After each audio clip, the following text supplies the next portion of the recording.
Morning, YouTube. Smoking, I call it my firewood.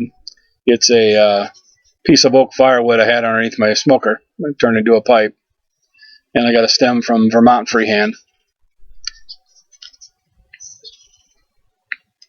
Did a little work on that.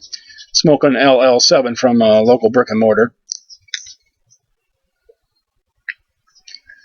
9 o'clock in the morning, and they're cutting trees down the road because of building another subdivision, so sorry if you hear any of the noise. But this is a video response to Padre Piper and his question about what you want to be when you grow up. And I'll be turning 56 here shortly, and I still don't know, I guess. Oh. But I guess I was 8 years old. We had a broken down car in the yard, and my twin brother and I, we would open the trunk, stand on the bumper, and throw garbage bags in the back, and we were going to grow up to be garbage men. And I'm suspecting that would have probably been a whole bunch easier than the route I took to where I'm at now.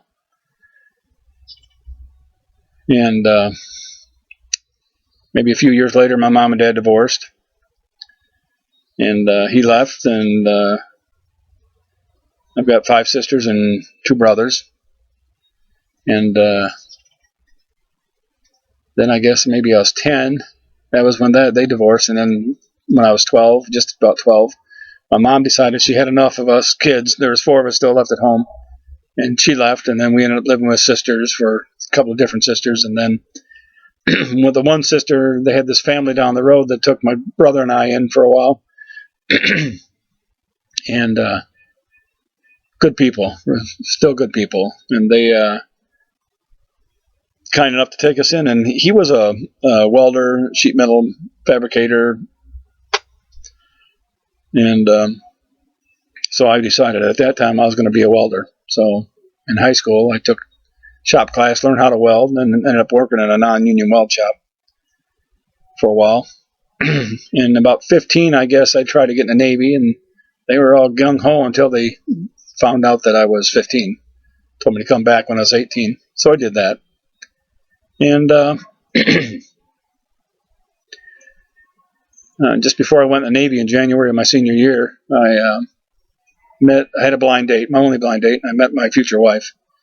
And we, about 6 months in the Navy, we were married and got 3 daughters now, 1 of each, blonde, a brunette, and a redhead, and they're all married off, and we've been married 37 years. And so in the Navy, I was what they call the hull maintenance technician. I was a welder, a nuclear component welder. I welded on subs and the nuclear component piping on subs and on ships and hulls and all sorts of stuff. And it was a good job. I enjoyed it. And after 6 years, I couldn't see raising a family on $13,000 a year, so decided to get out and sent out a bunch of resumes to the nuclear power industry and got a job in Illinois. And so we moved to Illinois after I got out and raised a family there and had a couple more children and ended up with 3. So I worked in the nuclear power industry as a quality assurance inspector for 5 years, and then went as a maintenance supervisor and at a new plant. And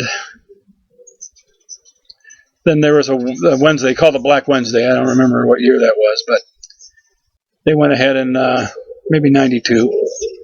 They decided to do a reorganization and fired a bunch of people. And the next day, they walked up to me and says, "You don't work where I was working at the time." Just after my maintenance supervisor, I worked in technical staff, worked on the diesels for at the plant, and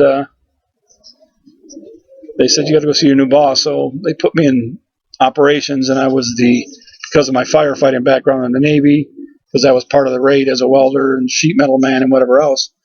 You also fight and fire, so, and I was also a volunteer fireman at the time. So I became the assistant fire marshal and fire instructor at the station. And I worked there for a few years, and then went to the company-wide fire brigade training group and did that until they wanted me to come over to a nuclear power plant, another one, and be a fire marshal. And I spent 2 years doing that, and I had enough. And during that time, I went back to college and took some electronics and electricity courses and got a job being a grid operator, a transmission electrical grid operator. And I did that for 14 years. And from there, I retired 3.5 years ago, and took a job in Georgia doing the same thing. And you never know what you're going to do when you grow up, I guess. I mean, now I run the electrical grid and have been doing it for 17 years. And sort of fits. It's like fighting fires, you know. You have days where you're not doing much and days you're doing a lot. And we've always said that if it's like days of boredom followed by minutes of terror. And it's a good job. If you can do it, if you like to do it. But you never know what you're going to do, you know. I mean, my wife and I, we moved to Georgia because my dad's from Alabama, and my older brother's lived in Georgia since, I don't know, 70 or so. So we've been coming down here my whole life. We enjoy the life we have, and enjoy the question from Padre Piper because it brings back a lot of memories. You know, your past doesn't make who you are today. There's always something scheduled or planned, worked out for you somehow, and some of it has different paths to take. But I still weld, I make smokers, and I like making pipes and putzing around and keep me out of trouble when the days I'm not working. So, Padre, I want to say thank you very much for the question. And YouTube Pipe community, I'll be talking to y'all again.